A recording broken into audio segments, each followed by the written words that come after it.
बच्चे कितने थे?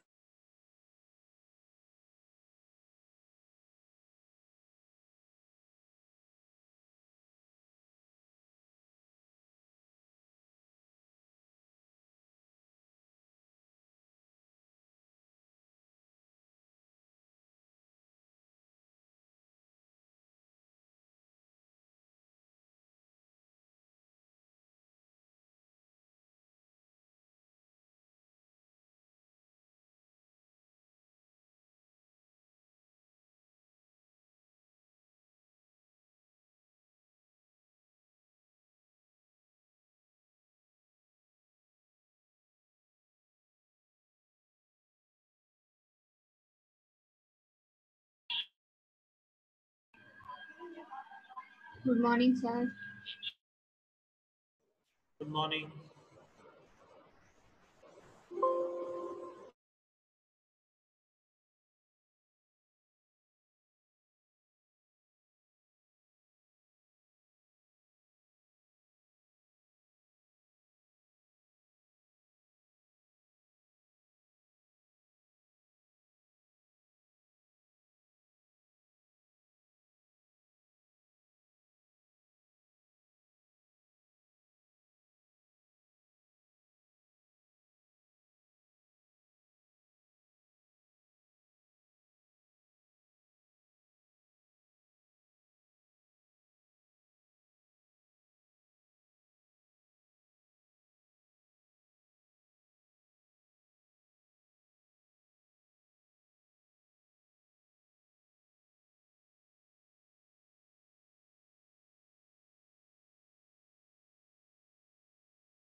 चलिए, good morning. Good morning, sir. चलिए, एरर डिटेक्शन टेक्निक्स हम लोगों ने देख ली थी। अब हम देखेंगे एरर करेक्शन। ठीक है, एक सेकंड होल्ड करिए।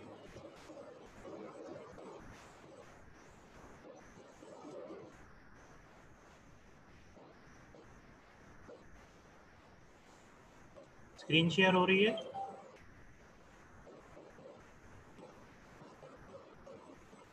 हेलो, मेरी आवाज़ आ रही है?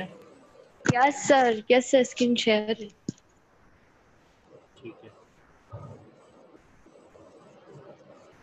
बाकी लोग बोलते क्यों नहीं है? सब लोग ज्वाइन करके माइक म्यूट और वीडियो ऑफ करके बैठे रहते हैं। एक दो लोगों के अलावा और कोई बोलता ही नहीं है। सब प्रेजेंट है यहाँ पे? Yes, sir. Yes, sir. Yes sir. Yes, sir. एक बार वीडियो ऑन करिए सभी।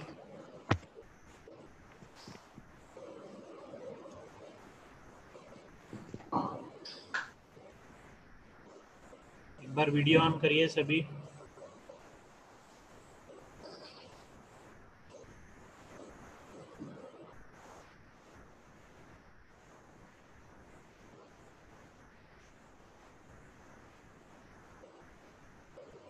सार्थक, जयेश, अजय,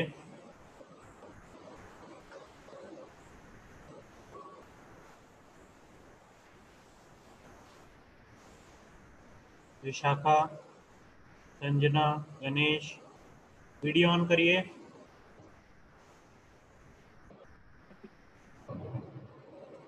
जल्दी करो, नेक्स्ट टॉपिक स्टार्ट करना है मुझे फटाफट। चलिए ठीक है, कहाँ तक हमने देख लिया था? कर लो आप वीडियो ऑफ सभी। एरर डिटेक्शन टेक्निक्स हमारी कंप्लीट हो गई थी, ठीक है। अब हमको एरर करेक्शन टेक्निक्स देखना है। एरर करेक्शन में बेसिकली हम एक ही टेक्निक देखेंगे, हमारी हैमिंग कोड, क्योंकि उसी पे मेनली क्वेश्चन आता है और हमारे सिलेबस में भी वही है, ठीक है। तो बेसिकली एरर करेक्शन क्या होता है? एरर डिटेक्शन हमने देखा था, उसमें क्या हो रहा था, सेंडर कोई डेटा को सेंड करता है, ठीक है, रिसीवर उस डेटा को एक्सेप्ट करता है और कुछ एरर डिटेक्शन टेक्निक्स के थ्रू वो ये आइडेंटिफाई करता है कि एरर हुआ है या नहीं हुआ है, ठीक है। अब एरर करेक्शन में हम क्या करते हैं, दो तरह से एरर करेक्शन में डील करते हैं। एक होता है बैकवर्ड एरर करेक्शन और एक होता है forward error correction. Backward error correction में हम क्या करते हैं, when the receiver detects an error in the data received it request back the sender to retransmit the data unit. क्या करते हैं हम, मेरे पास मैसेज आया, मैं रिसीवर हूँ, मेरे पास मैसेज आया, मैंने डेटा को रिसीव करा, चेक करा एरर डिटेक्शन टेक्निक से, ठीक है, तो मुझे उसमें एरर मिला। तो मैं क्या करता हूँ, सेंडर को बोलता हूँ कि प्लीज़ रीट्रांसमिट द मैसेज। आपने जो मैसेज डेटा भेजा है उसमें कुछ एरर है, आप उसको रीट्रांसमिट कर दीजिए। एक तरीका ये है, ठीक है। तो रीट्रांसमिशन वाला केस हम आगे देखेंगे, जिसको हम ARQ टेक्निक्स के थ्रू हम देखेंगे। फ्लो कंट्रोल जब हम पढ़ेंगे उसमें स्टॉप एंड वेट और स्लाइडिंग विंडो प्रोटोकॉल हम देखेंगे, तो उसमें ARQ टेक्निक यूज होती है जो रीट्रांसमिशन में हेल्प करती है। तो वो ये वाला पार्ट हम बाद में देखेंगे। नेक्स्ट सेकंड क्या है, फॉरवर्ड एरर करेक्शन। इसमें क्या करते हैं, when the receiver detects some error in the data received it executes error correcting code which helps it to auto recover and to correct some kinds of error। तो इसमें हम receiver and पे data आया, receiver ने check करा क्या data में error है, अगर एरर है तो रिसीवर अपने एंड पे ही उस एरर को करेक्ट करने की कोशिश करता है। क्लियर है? Rather than retransmission it does the correction on it's part, ठीक है। अपने पार्ट पे ही, अपने एंड पे ही वो क्या करता है, उस एरर को करेक्ट करने की कोशिश करता है। क्लियर है? आया समझ में दोनों केसेस? एरर करेक्शन में या तो आप क्या कर लो, उस डेटा को वापस से रीट्रांसमिट करवा लो, या फिर आप उसको क्या करो कि रिसीवर एंड पे ही उसको करेक्ट कर लो। तो कुछ टेक्निक्स होती है, देखिए, फॉर करेक्टिंग एरर्स। अब एरर आपको करेक्ट, पहले डिटेक्शन में हम क्या कर रहे थे, सिर्फ एरर को डिटेक्ट कर रहे थे, एग्जैक्ट लोकेशन नहीं पता कर पा रहे थे, ज़रूरत नहीं थी, हम सिर्फ ये बोल देते थे कि एरर हुआ है। लेकिन करेक्शन के लिए हमें क्या चाहिए, एग्जैक्ट पोजीशन ऑफ एरर पता होना चाहिए कि किस पोजीशन पे एरर हुआ है, तभी तो हम उसको करेक्ट कर पाएंगे। तो सबसे पहली चीज़ क्या है एरर करेक्शन में, अगर कोई एरर डिटेक्ट होता भी है तो आपको उसकी एग्जैक्ट लोकेशन पहले डिटेक्ट करना पड़ेगी कि किस जगह पे एरर हुआ है।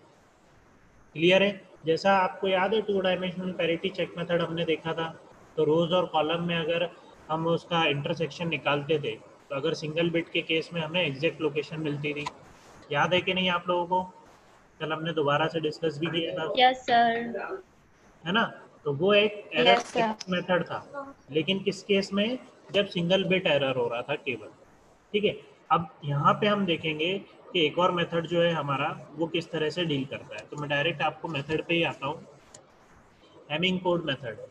हैमिंग कोड मेथड क्या करता है कि it is used to detect and correct the error that can occur when the data is moved or stored from the sender to receiver। ठीक है, एक टेक्निक है किसने डेवलप की थी, RW हेमिंग करके एक साइंटिस्ट थे जिन्होंने इस हेमिंग कोड को डेवलप किया था, इस एरर करेक्शन कोड को उन्होंने डेवलप किया था। ठीक है, अब ये आप लोगों को सभी को पता है, अभी हमने जितने भी मेथड देखे उसमें हम क्या करते हैं, सबसे पहले डेटा के साथ कुछ रिडंडेंसी बिट्स अटैच करते हैं कि नहीं, एडिशनल बिट्स जिसको हम बोलते हैं, पैरिटी बिट्स जिसको हम बोल रहे थे, चेकसम वाले मेथड में हम उनको चेकसम बिट्स बोल रहे थे, सीआरसी मेथड में हम उनको सीआरसी बिट्स बोल रहे थे। तो कुल मिला के उनका वैसे हम क्या बोलते हैं इन जनरल उनको, रिडंडेंट बिट्स या एडिशनल बिट्स, वो हम क्या करते हैं डेटा के साथ में अटैच करते हैं। ठीक है, तो हेमिंग कोड में जब हम बिट्स को अटैच करते हैं तो थोड़ा सा डिफरेंट मेथड हम यूज़ करते हैं। क्या मेथड हम यूज करते हैं, एक द नंबर, देखिए यहाँ पे क्या लिखा है, the number of redundant bits can be calculated using the following formula. तो एक फार्मूला हम यूज करते हैं हेमिंग कोड मेथड में। क्या बोलता है formula, 2 to the power r must be greater than equal to m plus r plus 1। क्या फार्मूला है मेरा, 2 to the power r greater than equal to m plus r plus 1।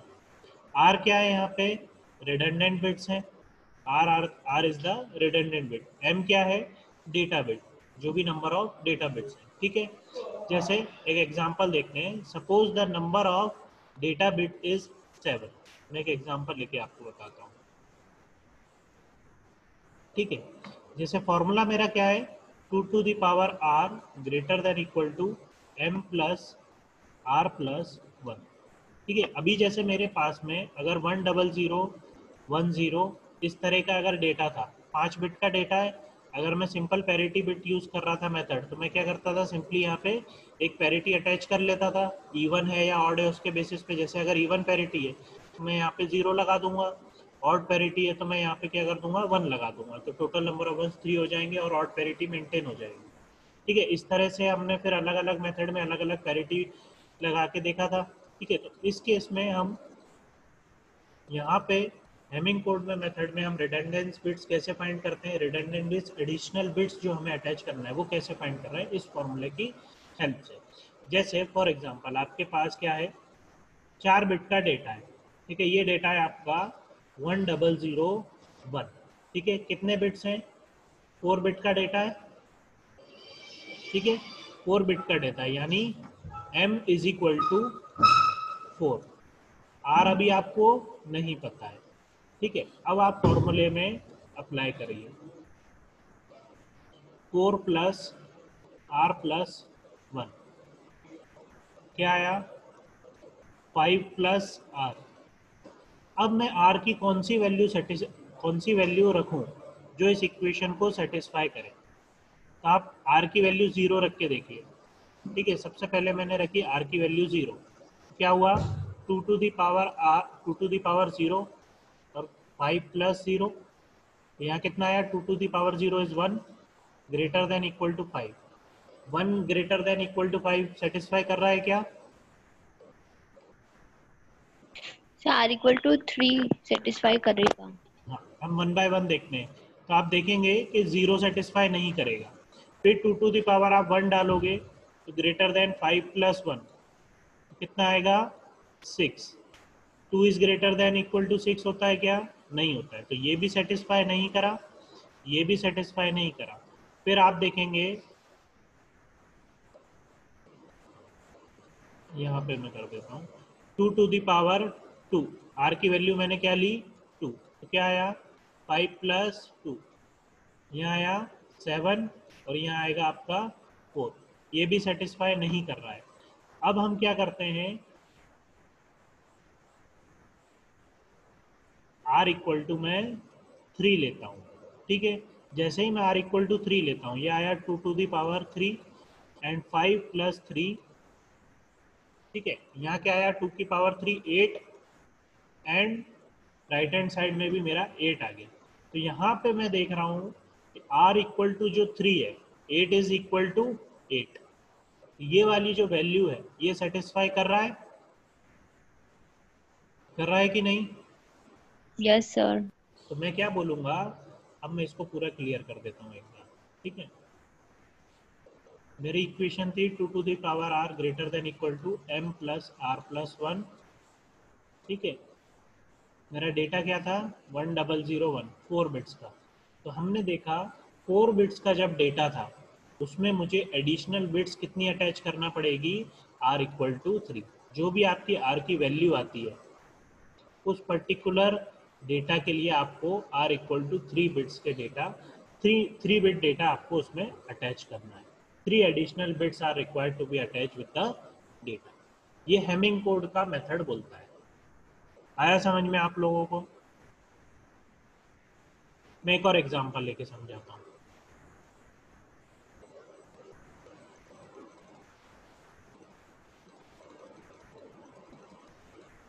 ठीक है, मेरे पास एक 7 बिट का डेटा है। ठीक है, 1010011। ठीक है, कितने 1 2 3 4 5 6 7 बिट का डेटा है मेरे पास।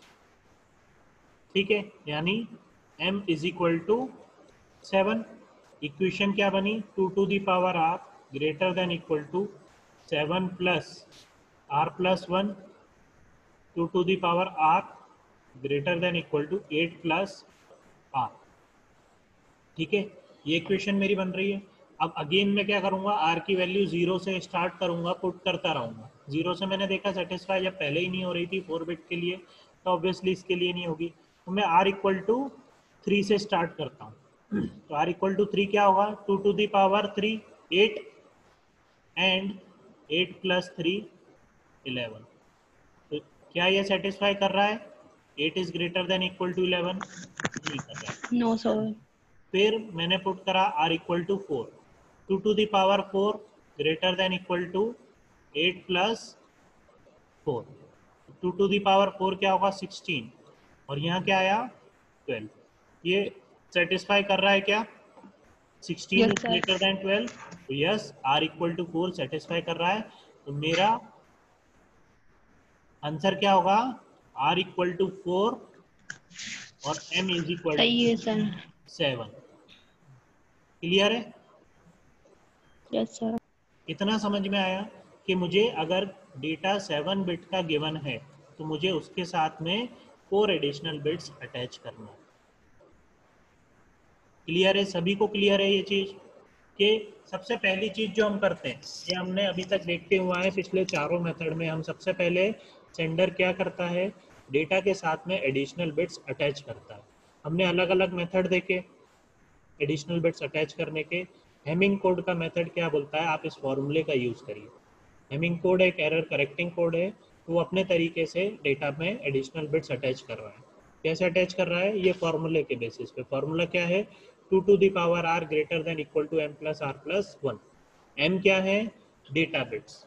तो यहाँ पे m है, वो क्या है हमारे डेटा बिट्स, और r क्या है, रिडंडेंट बिट्स या एडिशनल बिट्स जो कि हमें अटैच करना है डेटा के साथ में। तो हमें उनको कैलकुलेट करना पड़ेगा। तो हम कैसे कैलकुलेट कर रहे हैं ये हमने देखा। सभी को क्लियर है ये? सभी को क्लियर है ये? किसी को Yes, कुछ sir. Yes, doubt sir. है? Yes, sir. Yes, sir.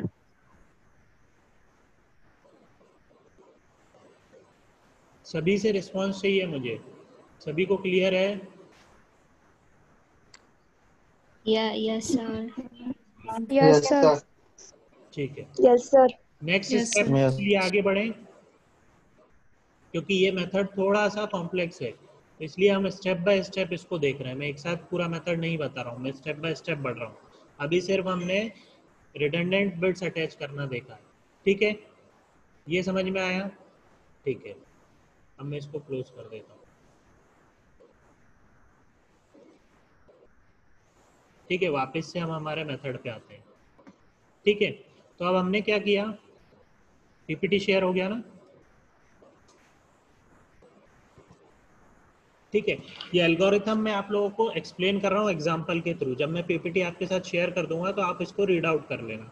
ठीक है, तो यहाँ पे हमने क्या किया कि सबसे पहले मेरे पास डेटा बिट्स गिवन थे 7, मैंने नंबर ऑफ रिडंडेंसी बिट्स निकाली। अब आपको पता है डेटा प्लस जो हमारे एडिशनल बिट्स होते हैं हम उसी को सेंड करते हैं। सेंडर क्या करता है, उसी को सेंड करता है, और उसको हम क्या बोलते हैं, एक कोडवर्ड बोलते हैं। ये हम देख चुके हैं प्रीवियस मेथड्स में। तो इसको हम क्या बोलते हैं, कोडवर्ड बोलते हैं। अब आपको याद होगा तो हम डेटा के साथ में एडिशनल बिट्स जो अटैच करते थे, जैसे पैरिटी में हम क्या कर रहे थे, मोस्ट सिग्निफिकेंट बिट पे सबसे पहले हम क्या कर रहे थे, बिट्स को रख रहे थे। यहाँ पे भी हमें पोजीशंस डिसाइड करनी है। अभी आपने क्या करा था, यहाँ पे total number of redundant bits तो निकाल लिए कि कितने उसके साथ अटैच करने, लेकिन अब यहाँ पे इस मेथड में एक इम्पॉर्टेंट पार्ट क्या है कि किस पोजीशन पे उन बिट्स को रखना है। ठीक है, मेरे टोटल नंबर ऑफ बिट्स कितने हो गए, 11। 7 मेरे डेटा के बिट्स थे और 4 मेरे जो रिडंडेंस बिट्स मैंने कैलकुलेट करे, तो टोटल बिट्स हो गए 11। तब ये 11 बिट मैंने इस तरह से अरेंज किए हैं, लेकिन अब इसमें रिडंडेंट बिट कहाँ पे रखना है, तो रिडंडेंट बिट हम 2 टू द पावर पोजीशंस पे ही रखते हैं। The redundant bits are placed at positions corresponding to power of 2।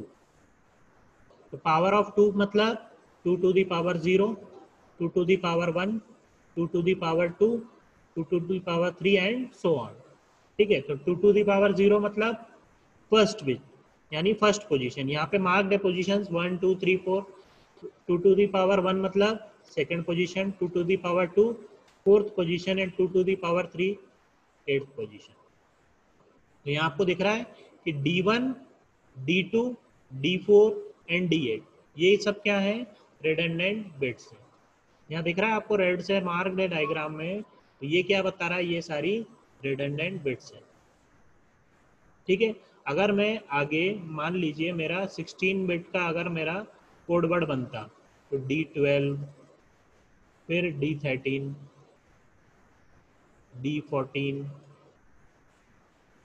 D15, ठीक है, एंड D16 ऐसे आता। यहाँ पोजीशन क्या है, 12, 13, 14, 15 एंड 16। तो अगली मेरी रिडंडेंट बिट कौन सी होती, अगली मेरी रिडंडेंट बिट कौन सी होती, 2 टू द पावर 4 पोजीशन पे यानी 16 पोजीशन पे। तो 16 पोजीशन पे क्या है मेरे पास, D16। तो मुझे जो एडिशनल बिट्स जो मुझे लगाने हैं वो 2 की पावर पोजीशंस पे ही लगाने हैं। आया समझ में? Yes, sir. ये समझ में आया सभी को? Yes, sir. Yes, ठीक है, sir. इतना काम हमने कर लिया। मेरे पास क्या था, सेंडर ए था, वो कोई डेटा भेजना चाहता है बी को, ठीक है, यूजिंग हेमिंग कोड। उसके पास एक डेटा है 101101, 7 बिट का उसको डेटा है। हेमिंग कोड से उसने क्या करा, इस पे एडिशनल बिट्स लगाए। ठीक है, मैं उनको मान लो R1, R2, R3, R4 नाम दे देता हूँ। 4 क्यों निकाले, क्योंकि हमें पता है कि अगर 7 बिट्स का डेटा है तो 4 एडिशनल बिट्स में अटैच करूँगा। ठीक है, तभी मैंने क्या किया, अब उस पर यहाँ पे मैंने क्या करा, डेटा को अरेंज कर दिया। तो सबसे पहले क्या है, R1, फिर R2, D2 पे R2 है, सेकेंड रिडंडेंसी बिट। तीसरे पे क्या है, एक्चुअल डेटा। तो एक्चुअल डेटा क्या था हमारा, यहाँ पे 1। लीस्ट सिग्निफिकेंट बिट से हम चालू करेंगे, तो यहाँ से राइट से लेफ्ट की तरफ तो 1 है। फिर फोर्थ वाला तो अगेन रिडंडेंस बिट है, तो R3। मैं इसको इस वाले पेज पे क्लियर बता देता हूँ।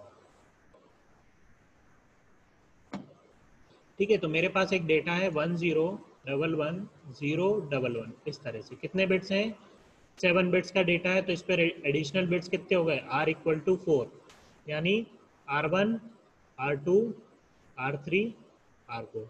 टोटल रिडंडेंस बिट्स कितने हो गए, टोटल बिट्स जो कोडवर्ड के साथ जाएंगे 11। तो 1 2 3 4 5 6 7 8 9 10 एंड 11।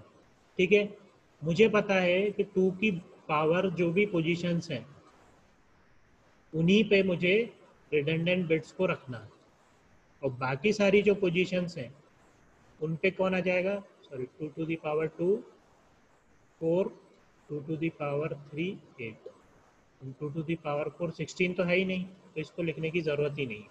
ठीक है, तो 2 की पावर जो 0 है यानी 1, उस पर कौन सा आएगा मेरा पहला रिडंडेंट बिट। 2 की पावर 1 यानी कि 2, सेकेंड पोजीशन पे रिडंडेंट बिट 2। थर्ड पोजीशन क्या है, 2 की पावर है क्या? 3 2 की पावर में आता है क्या? नहीं। तो यहाँ पे मैं डेटा लिखूंगा। डेटा कौन सा लिखूंगा? ये वाला, तो 1। फिर मेरे पास 4 आया। 4 क्या होता है? 2 की पावर 2। तो इस पे मैं थर्ड रिडंडेंस बिट यहाँ पे आ जाएगा R3। ठीक है, आ रहा है समझ में सभी को किस तरह से मैं डेटा को अरेंज कर रहा हूँ? Yes, sir. ठीक है, अब वापस से आप 5 क्या है? 2 की पावर में रहता है क्या? नहीं। तो अब यहाँ पे मैं एक्चुअल डेटा लिख दूंगा। तो 1 था मेरा, तो ये वाला भी मैंने लिख दिया। फिर 0, फिर 1, अब 8 आया। 8 यानी 2 की पावर 3। और कोई रिडंडेंस बिट है? हाँ, मेरे पास एक और 4 रिडंडेंस बिट है, तो R4 मैंने यहाँ पे रख दिया। फिर 9 क्या है? 2 की पावर नहीं है, तो मैंने अगेन डेटा को अरेंज कर दिया। तो यहाँ तक मैंने 1 1 0 1 तो इधर लेफ्ट साइड से यहाँ पे अरेंज कर रहे हैं हम, लीस्ट सिग्निफिकेंट बिट से यहाँ तक अरेंज करते जा रहे हैं। तो बाकी रिमेनिंग डेटा 1 0 1 यहाँ पे आ जाएगा। तो ये जो बन गया आपका क्या है? एक कोड वर्ड। क्लियर है? क्लियर है सभी को? सर ये रिसीवर को कैसे पता चलेगा बीच में ये R2 R1 ये है? तो अब उसकी वैल्यू हम निकालेंगे ना। अब अभी सेंडर का पार्ट कंप्लीट नहीं हुआ है। अभी आपको R1 R2 R3 R4 की वैल्यू नहीं पता है। जैसे हम पैरिटी में कैलकुलेट करते थे ना, P उसको बोलते थे। यस P की फिर हम वैल्यू कैलकुलेट करते थे depending on the number of ones. Even parity है तो नंबर ऑफ यस वंस हमको इवन। यहाँ पे भी अब हम उसकी वैल्यू निकालेंगे। अब हमें नेक्स्ट स्टेप हमारी क्या है? अब R1 R2 R3 R4 की आपको वैल्यू कैलकुलेट करनी है और फाइनल ट्रांसमिटेड कोड वर्ड निकालना है। क्लियर है? यहाँ तक पार्ट क्लियर है? Yes sir. अब हम देखते हैं कि R1 R2 R3 की वैल्यू कैसे कैलकुलेट करना है।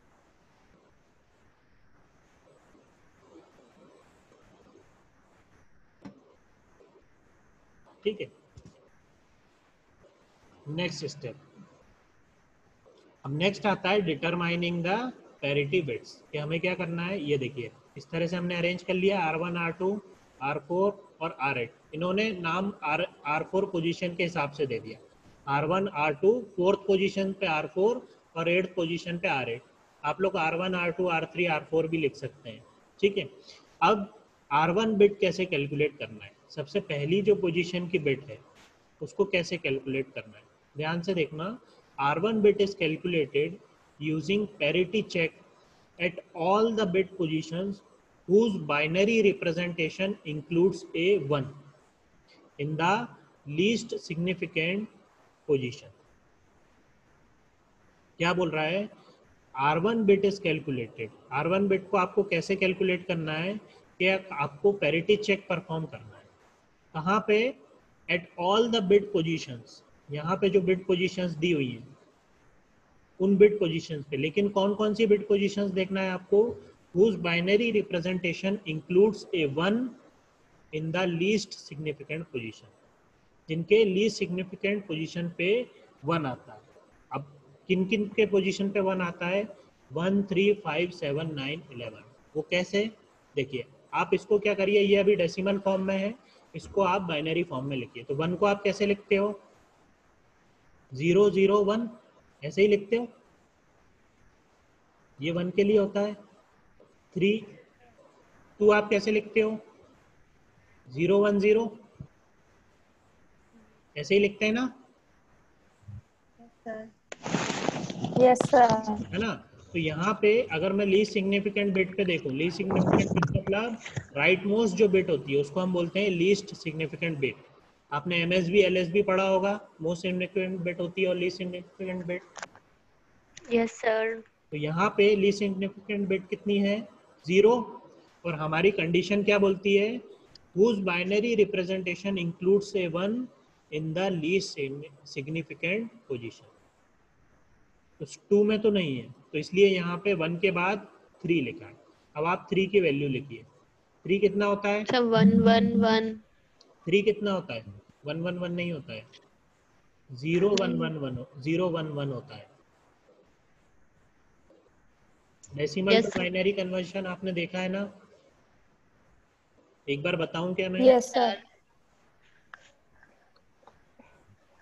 एक बार एग्जांपल लेकर बताऊं? अच्छा बता दो। ठीक है, सर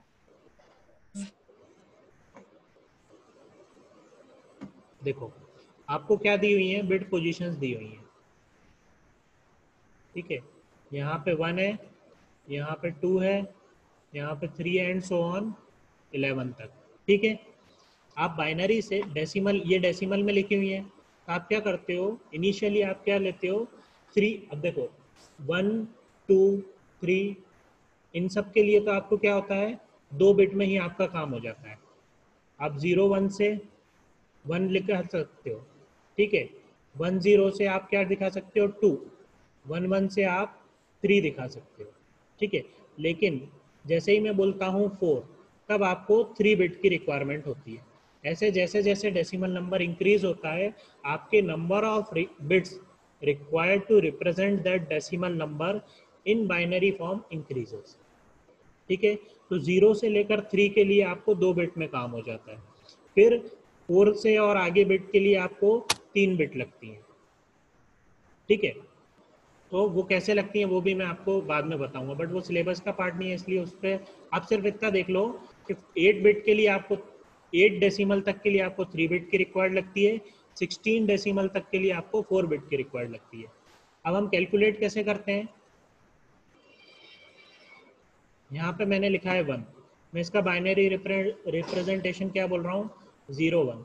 कैसे, आपको पता है बाइनरी 0 और 1 में डील करता है, यानी 2 डिजिट में, तो 2 की पावर में, तो यहाँ पे 2 की पावर 0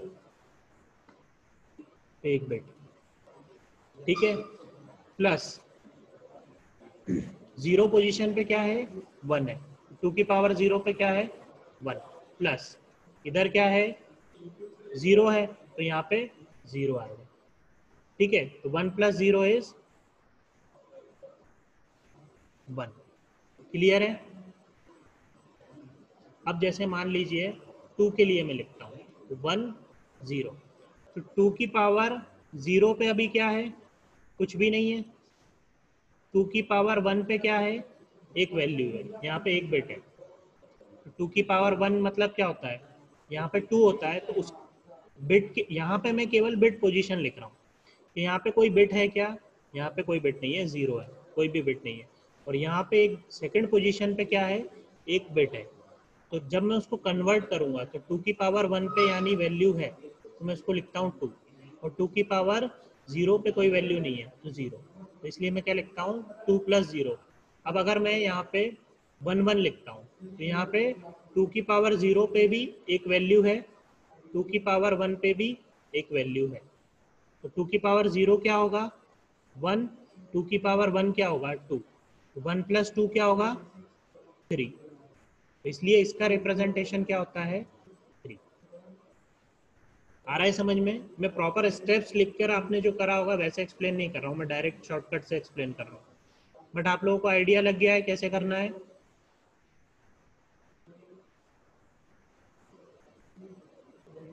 आ रहा है कि नहीं समझ में, yes sir. Binary to decimal yes, conversion sir. सभी को आया, यस सर। क्योंकि इसमें यस क्या, सर। देखिए नहीं भी आया है तो आप लोग एक बार और फिर से रेफर करना, आप लोगों ने ये फर्स्ट सेम में या सेकंड सेम में देखा होगा, ठीक है, बाइनरी टू डेसिमल कन्वर्जन, क्योंकि हमारा ये सिलेबस का पार्ट नहीं, तो इस पर ज़्यादा मैं टाइम नहीं दूंगा, बट फिर भी अगर आपको डाउट है तो आप लोग पूछ लो, मैं अभी एक्सप्लेन कर दूंगा, हम नेक्स्ट क्लास में बाकी का मेथड डिस्कस कर लेंगे। बाइनरी टू डेसिमल कन्वर्जन या डेसिमल टू बाइनरी कन्वर्जन कैसे करना है, आया है कि नहीं आया है?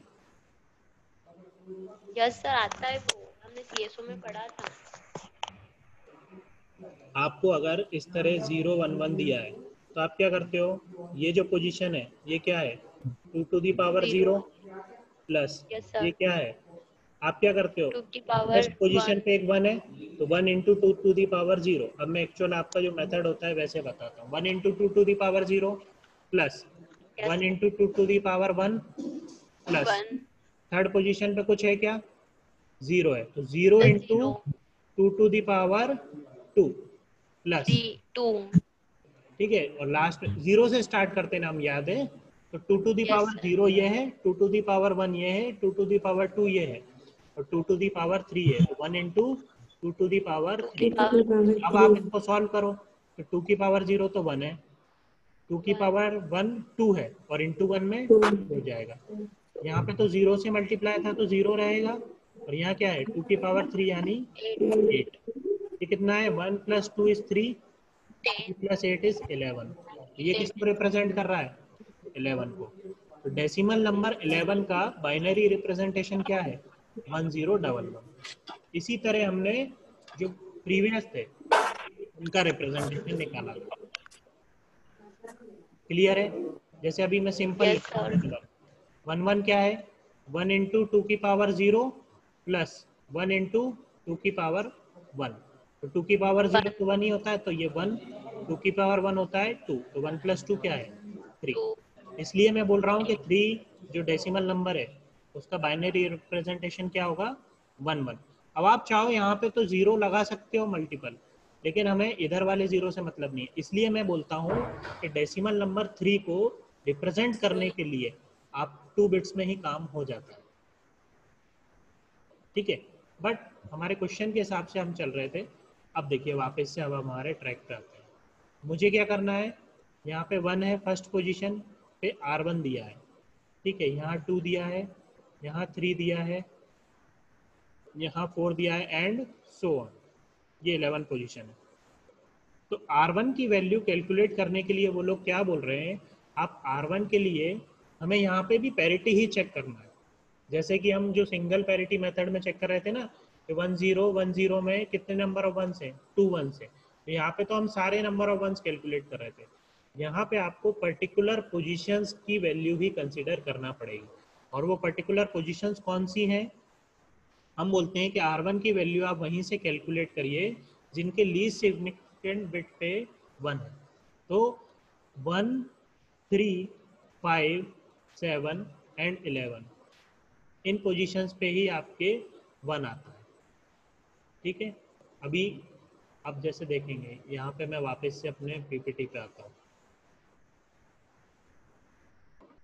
ठीक है, तो ये लोग क्या बोल रहे हैं, सॉरी 9 भी था है ना, 1 3 5 7 9 एंड 11। कैसे, मैं आपको सारी एक बार कन्वर्ट करके बताता हूँ, नहीं तो आगे के केसेस में भी सेम ही है तो आप लोग को इजी पड़ेगा।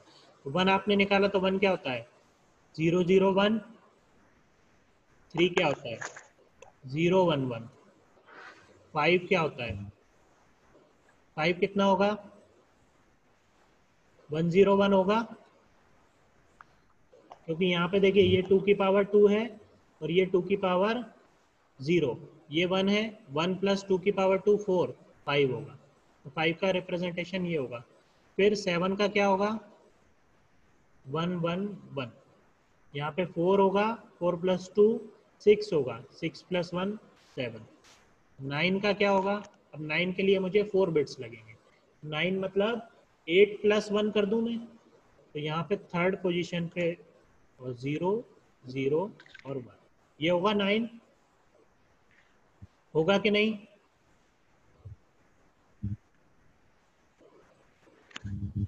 Yes, sir. है ना। और 11 के लिए क्या होगा, 11 क्या होगा 8 प्लस 3, तो यानी 8 0 1 और 1, ये होगा 11। यहाँ पे 2 की पावर 3 है, 8 प्लस 2 की पावर 2 कितना हो गया 10 और ये 1, तो 11। क्लियर है? Yes, sir. तो ये अब आप देखिए इसमें लीस्ट सिग्निफिकेंट बिट देखिए, ये 1 है, ये 1 है, ये भी 1 है, यहाँ पे भी 1 है, यहाँ पे भी 1 है और यहाँ पे भी 1 है। और हमारे कंडीशन क्या बोलती है, whose binary representation includes a 1 in the least significant position। इसलिए हमने ये वाली पोजीशंस पे ही R1 की वैल्यू कैलकुलेट कर रहे हैं। क्लियर है? आप 2 की वैल्यू निकाल के देख लीजिए, 2 की वैल्यू क्या होती है 0 1 0। आप 4 की वैल्यू निकालिए, 4 की वैल्यू क्या होगी 1 0 0। आप 6 की वैल्यू निकालिए, 6 की वैल्यू क्या होगी 1 1 0। यहाँ पे किसी में भी आपको लीस्ट सिग्निफिकेंट बिट पे 1 नहीं मिल रहा है, नहीं मिल रहा है ना। आप 8 की वैल्यू निकालिए, 8 की वैल्यू क्या है 100, क्या सॉरी 1000, ठीक है। किसी में भी आपको लीस्ट सिग्निफिकेंट बिट पे 1 नहीं मिलेगा, इसलिए हमने 2 को नहीं लिखा, 4 को नहीं लिखा, 6 को नहीं लिखा, 8 को नहीं लिखा। हमने कौन कौन सी वैल्यू ली है 1 3 5 7 9 11। आया समझ में? Yes sir. ठीक है, तो इसके आगे हम नेक्स्ट क्लास में कंटिन्यू करेंगे। आप लोग इसको रेफर करना, मैं ये लेक्चर अपलोड कर दूंगा, और कोई डाउट हो तो नेक्स्ट क्लास में वापस से पूछ लेना, ठीक है। अभी मीटिंग एंड होने वाली है, मैं अटेंडेंस ले लेता हूँ। कैमरा ऑन कर लीजिए एक बार। ये थोड़ा सा इम्पोर्टेंट है ये वाला मेथड, इस पे क्वेश्चन आता है, तो इसको अच्छे से ध्यान से समझ लेना आप लोग, क्योंकि सबसे टफ मेथड भी यही है।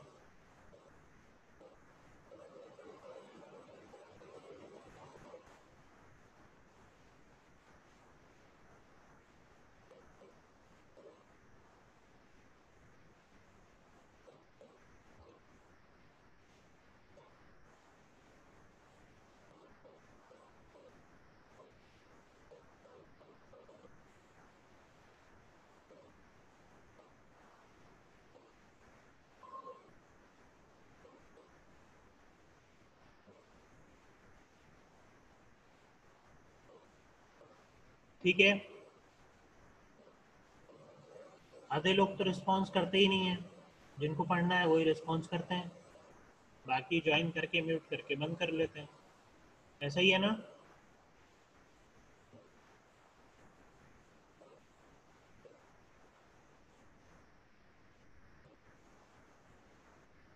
ठीक है, अभी इसका मैं शॉर्ट टेस्ट लूँगा, उस शॉर्ट टेस्ट में जिसके मार्क्स कम आएंगे नेक्स्ट टाइम से फिर मैं उसको क्लास अटेंड करने ही नहीं दूँगा, ठीक है। चलिए, थैंक यू।